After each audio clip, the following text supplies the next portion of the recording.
Hey, I'm Becky Droz. Thank you for tuning into the Guerrilla HR Podcast. So in my own work as a compensation and HR consultant, I meet with many different business owners and leaders. I often hear leaders say that the people part of it, everything from hiring to firing and everything that comes in between, is harder than starting the business itself. The people can be the most challenging and draining aspect in some organizations, but it doesn't have to be. DeeAnne Palin is the founder and CEO of OnPoint Business Solutions. She helps CEOs and boards accelerate growth, avoid costly mistakes when it comes to people, and prepare for strategic transitions. Join me in welcoming DeeAnne. Thank you so much for joining me today. Oh, it's great to be here. Thank you. So one of the things that I know you talk about is what you call the $1 million mistake. Tell us more. What is the $1 million mistake? It is a life of my corporate experience, just learning where dollars just seep out of a company. And I'll tell you a little bit of setup to this. I was running HR departments and I didn't like being in HR because it was all expense driven, governance, police, clean up on aisle 3. And I like doing build outs and helping businesses grow. And so I went back and got my MBA and change management and project management certified and just got after leading operations and coaching CEOs through growth. And every time I lifted the hood on a company, there was massive leakage on the people process side, whether it's like horrible expense that CEOs and the executives weren't even looking at or understanding how to track, or whether it was massive missed opportunity on the revenue collection side. And, I've got about 30 examples of what I see in there. But oftentimes I see organizations looking for love in all the wrong places, looking for profitability in all the wrong places. So I'm very passionate about this. So that's where it comes from. Wow. I know. I think about HR, obviously having a career in HR myself, and thinking about organizations that either have nothing in place and they just, it's kind of, they hire their neighbor's kid because they just graduated from school and they don't know really what they want them to do or what to pay them, anything like that, to the other side where they go too far and then it's too many policies and too much bureaucracy. And then they're doing things that just don't make sense or they've tied their own hands. Yeah. I see so often all of that, whether it's, their office manager, their controller trying to manage HR the best they possibly can, or it's a spouse running HR, or you've seen it all. So there's that extreme. And then to your point, I think so often we don't really pay attention to the fact that our talent costs are the top 1 to 3 costs of any industry I've ever worked in. And there's been over 25 of them. So when you look at that expense and you're not thinking about how the sausage gets made and what the key drivers are, you have your hard expense that's easy to measure, things like payroll, things like benefit plans, but we don't measure the loss on revenue around turnover, around inefficiencies, around poor benefit design, not paying people appropriately, overpaying sometimes, not creating a performance-driven culture, and having base pay that doesn't drive any behavior. There's just 1,000 ways I can tell you we leave money on the table. Yeah. I think it's interesting with the turnover piece of it. I will hear employers talk about, well, now we have to do the background check for the new person and we have to spend some time doing recruiting, but they're not talking about the work that is not getting done or that now you're putting onto employees that are still there and it's stretching them thin or leading to burnout. And, that's one where I definitely see that missed opportunity to be measuring the right things and then addressing it. Well, and I'll give you a great example because, talking about this in theory doesn't punch you in the stomach like hearing a real case study. So I worked with a company just last year that had over 100% turnover, and some industries do. It's not ideal, it's not what you want, but it's kind of the pattern.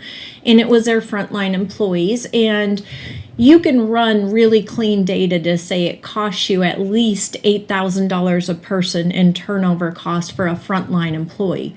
An executive, it's more like 250 to 500,000 in lost opportunity, true cost, onboarding, all the things you said too.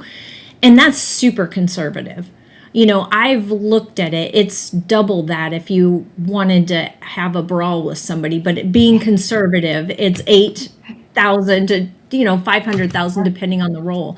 So you look at that, and then you look at overtime costs when you have jobs that aren't filled. You have the turnover of high potential, high performing folks because they're tired of taking on the load of somebody else. You think about missed opportunity because you're onboarding employees into a role where understanding the customer expands your opportunity for upselling, for example, into broader impact for a client, and just client turnover, right?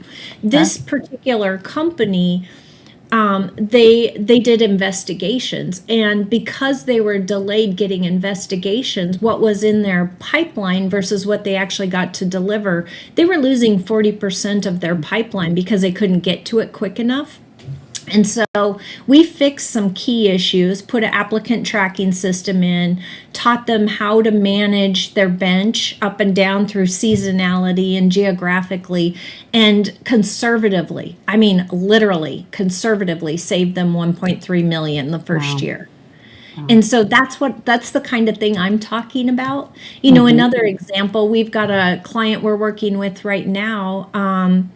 Their HR department was not run well. We helped them remove their head of HR, but getting into that business very quickly, looking at their employee makeup, the age group, the demographics, how big they had been. They had downsized over the course of 2 years. They had a benefit plan that was self-insured that absolutely should not have been. They had a stop loss because of a horrible claim. And without telling you all the details of it, we restructured their compensation to not take away benefits, but save them $500,000. These are the kinds of examples I'm talking about. Yeah, sure. One of the things you mentioned was tools. So you mentioned an applicant tracking system. There are so many different, software as a service and vendors and providers for all of these different areas. What do you think are some of the biggest challenges that executives have when it comes to those systems and how to figure out what is the right system for their organization? I think first and foremost, it's not knowing what I don't know what I don't know. They don't even know what HRIS stands for a lot of times, and you can't blame them. Why should they? They know their product and their service, but what is a human resource information system? And let alone what are all the different modules? What do I get for them? Whether it's like, what the heck is applicant tracking, right? Nobody knows that that's a recruiting platform that helps you onboard and get through interview cycle. And so many of them now have AI built in and can streamline your process and save money. But so there's that whole issue, is just not knowing even what this stuff's called or that it's out there. The second thing is having the expertise to go find which one's right for me. With our company, we have 5 to 10 partners in all the different plays, whether it's PEO, whether it's payroll systems, benefit brokers, HRIS. We've got partners because we know how to discern your industry, your size, your needs, and plug in what is the right resource. Do I even need a module for this? Am I big enough to even need this system or this support? So a lot of it is competence and even just awareness. And then, heck, now I've chosen it, I don't have the bandwidth or the know-how to implement it, right? And so there's also, a lot of these software or payroll or HRIS systems, if they're not implemented well by the employer, they're not effective. Yeah, And there's a lot of work. they're not taking advantage of it, or they're not using it in the Yeah. right ways. Yeah. And I see that a lot too. And we get called to come in and fix that stuff where they're like, gosh, we just paid, $40,000 for this HRIS system, and we're not, it stinks. We hate it. And when we get in there, we find out they didn't set it up properly. People aren't trained correctly. We haven't put the automations in place. The self-service levers haven't been pulled. We're printing reports that should be auto uploads, so that's a long answer to your question, but I think there's a lot of challenges with what the heck do I need, right? Yeah. With a lot of the companies that I'm working with, and my niche is really in the comp space. So I'm getting in there when they're saying, okay, we need some kind of structure. Who do we want to be? What's our philosophy? What is our market? All of that. Right. But a lot of that is usually coming on the heels of they're starting to have some growth and do some hiring. And I will often hear, I don't like hiring. I don't know what to do. This is like the worst part of it. I love the business that I'm in and I'm great at that, but I don't like the people part of it. What advice do you have when it comes to growth, particularly in the aspects of growing and developing their talent? There's two tools I lean on really heavily with the CEOs that I coach. One is 7 stages of growth. It's research based on over 700 successful companies and the stages they go through to grow. What are the key challenges? How should the leadership show up? What percent of builder versus protector modality do they need? And what it'll tell you is what got you here isn't going to get you there, right? Mm-hmm. And so a CEO entrepreneur that believes they're going to hire an executive team and it's going to be the right executive team at 10 million, at 50 million, at 100 million, through acquisition or sell, you have to really pay attention to what you've got and where you're going next. Some people can be grown, some can't, right? And so the first issue is around leadership. The other tool I use is called Aptive Index. And it's a evolution of kind of DISC, predictive index, culture index, all of which I've used in the past and am certified in and have partners with. Aptive is a modern version of those. The validity is tested every time someone takes an assessment. It's AI driven. It's got a great AI platform for clients. And the second part, the reason I have the second set of tools is it helps you know who's in the seat. It helps you know what you need in a seat so that your confidence is better. And so to answer your question a long way, a lot of CEOs hate the hiring because they don't know what they need or how to define the jobs, and they're scared to hire because they've had so many times they've gotten burned.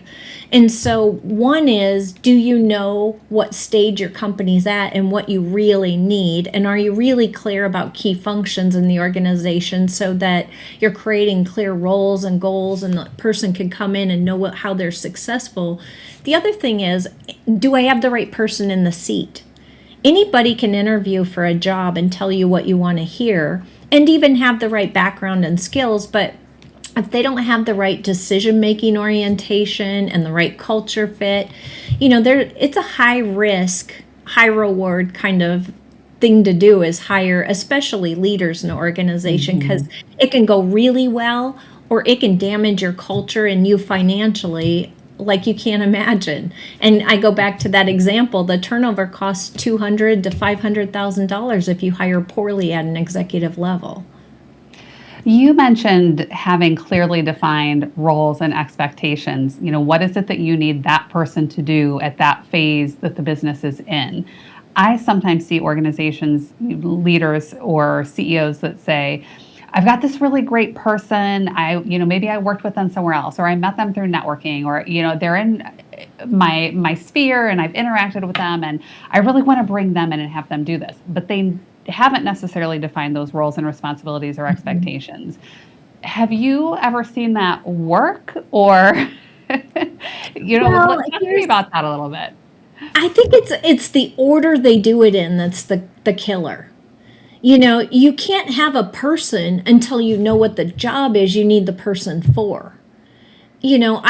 I had a client that I love dearly. I've been with them 2.5 years, and they had this chronic issue with exactly what you're talking about. We would even mention that we needed a head of IT, and they go, "I know a person. I'll give them a call." And I'm like, whoa. Let's slow down. What do we need this person to do? How will we know they're successful? What kind of skill sets do we need? If at the end of the 12-month period after you hire them, they're wildly successful, what will you have? Right?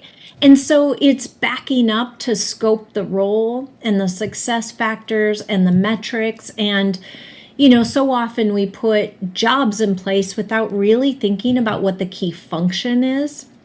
So having a box that's called head of IT is nothing. Knowing what we mean by IT, and HR is an even bigger, misunderstanding oftentimes about the role. What you need in one company at a certain size for HR could be completely different than what you need in another industry or company. Yeah. And so it's really important to, put those in the right order. Slow down. Totally agree, but I see it go the wrong way sometimes. I definitely see organizations that want to get to the person as opposed to the job. Yes, and it's scope the job, scope the success, clear, performance indicators, and then run the ad, build the job title, and use assessment like Aptive to know not just do they have the skill sets we need, but do they have the DNA to be successful in the job. Because sometimes people can have been in a job for 20 years, a line of business or a role, but they're not good at it, or they hate it and they're burnt out, right? So you want to make sure you're leveraging highest and best use of whoever you have in a seat, because it's an expensive decision to hire someone. Yeah. One of the things you kind of alluded to earlier is just how organizations and particularly CEOs view the role of HR. And again, depending where you are in your organization, your life cycle, that can look like a lot of different things. What in general do you think can happen both on the CEO side as well as on the HR leader side to really help view that role as a strategic partner and somebody who is focused on, if it's growth, looking at growth, if it's, kind of that ending phase, looking at that. How can we do a better job on both sides of the table of getting the right expectations from a strategic standpoint versus just, all right, you're just here and you're just a cost center and you're doing payroll? Yeah, I think I'll go back to that 7 stages, knowing what you need to get to the next stage, and how big you want to be and what your plan is for the business.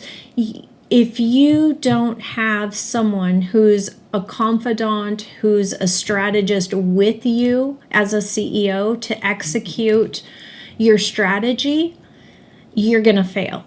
And a lot of companies, until they get to about 10 million or 100 employees, 50 employees, they can't afford and don't need a full-time CHRO. Oftentimes that's an expensive role if you do it right. It's a C-suite role. So you at least should have an outsourced partner to support you in that. You'll always need some of the more tactical HR, like you said, processing payroll, handling leaves, vacation plans, new policies, updates. And it really is, what is the design of your business and your strategy? Where are you going? What is the scope of what you need? A lot of companies need a unicorn in HR at that medium size. And that's why we started our business, is because we can give a blended team and call on partners like you to do compensation and other things in a business, really impacting their outcomes where they just can't afford a full-time person in there. And then the other problem that I see oftentimes is HR people not really understanding the business side of HR and how they impact expense and profitability and the key levers they need to pull to drive productivity and performance and profitability, having that business view. Sometimes HR hasn't been trained to do that. And frankly, CEOs oftentimes aren't educated. So it's kind of a chicken or an egg thing. If you have two people that have never done it before, it's the blind leading the blind. Yeah. If you get a really strong CEO that understands the value of HR, and ideally a head of HR that gets how to pull the levers to make a company more profitable, man, you have Wonder Twin powers. Do you think that there's a shift as some generations phase out and other generations are moving up into those executive roles? Because I guess that's one part of the question, but I'll say, I see organizations where they had this idea of, personnel, and it was an admin who was there versus, no, I'm really looking for that strategic partner. I feel like I'm seeing it shift where people are looking for more on both sides of the table. Curious your perspective on that as well. I think it's happening. I'll tell you, I came out of Fortune 500. That's where I cut my teeth and got a lot of my tools and knowledge. I think those companies get it because they're more sophisticated, they're larger, they've had to. They really have gotten under the hood of where do our expenses or revenue opportunities lie, and they work backwards from that. I think founder-led companies are getting there. I feel like we're starting to get that. I have a mix of people on my staff that are highly specialized recruiters, employee relations, payroll, benefits. And then I have some employees, a nice handful that are chief HR level officers. And I keep a bench of those folks because they work directly with my clients. And, back to personnel design, some of them don't want to be full-time chief HR officers. They want to be gig employees. They want to work from where they want to work, and they can add huge value. But I'm telling you, as I've built my team, culling through the people that have the ability and the headset to be strategic, like you're talking about. We're in transition. So you get about 30% that really get it and about 70% who are trying to. Yep. I can be on board with those numbers. Yeah. Yeah. So my last question for you is, when we think about some of these executives that are they're tired of the people problems and it's exhausting, it takes so much energy. What are the things that those folks can do to help, get some control and to have a little bit of relief when it comes to the people side of things? I think a couple key things are being really clear about where you're going in the next 3 years and making sure you have a talent plan to get there, and that you're paying attention, every quarter on how is my talent delivering? Do I have the right people in the right positions? Do I have gaps as I grow that I need to fill to get myself out of those seats? And then using tools like Aptive or 7 Stages of Growth that educate you about where you are and who you got. Those things are really, really important. Otherwise, it's guesswork and throwing darts, And I hate to say you're going to fail more than you succeed. And that's where the burnout comes, is not having a clear line of sight for the future and not knowing that you have an A-player team that's going to get you from here to there. Yeah, I think that's great advice. So use your tools, take advantage of those, and then making sure you have the right people that are understanding your vision and where you want to go. And the last thing I'll leave you with is, I'll tell you, more CEOs that I talk to that are nearing death in terms of burnout or failure for their company comes down to, have they accepted that they can't be an expert at everything? We have this delusion that because we're CEO, we should be an expert at all the parts of our business. And there's nobody, no way, no how that can do that. So the first thing to really recognize is, here's what I'm good at. here's what I stink at or I don't know how to do, and here's the things I don't want to do because I don't like it. And really making sure you build a team around you, whether it's consultants, whether it's coaches, and those executives that fill seats that you need to have filled, accept that you don't have all the answers and stop pretending like you do. Because your peer, the CEO that sits right next to you at that gala or at that breakfast, feels the same way. Nobody is good at it all. Yeah, that's great advice. Accept that you cannot do everything and tap into your resources because there's somebody who can help you. Yes. Awesome. Well, DeeAnne, thank you so much for spending a little time with me today. Well, thank you. I really appreciate it. This is stuff I'm uber passionate about, as you can barely tell.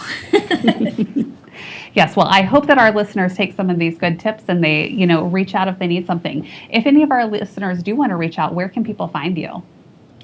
The best place is www.onpointbiz, ONPTBIZ. There's ways to reach out to us there, and there's a lot more information about our company. One thing I would offer is we have an X-ray diagnostic that if a CEO and their leadership team wants to take that, I would offer that as a debrief as a free resource and way to support them. Awesome. Well, there you've got it. Some great resources out there. Thank you so much. Thank you. It's great seeing you. HR, when done well, can create a competitive advantage for your business. Take DeeAnne's advice. We can't do everything on our own, so go out and use those resources to help you and your organization achieve success. Thanks for tuning in, and I'll see you next time. That's it for this episode of the Guerrilla HR Podcast. We hope you found some unconventional wisdom and actionable advice to help you in your own HR journey. Remember, we're all working together to build better workplaces. Want to join in the conversation? Send us your questions, stories, and maybe even your own guerrilla tactics to podcast@guerrilla-hr.com. And if you enjoyed the show, please like, subscribe, and share with your network. Until next time.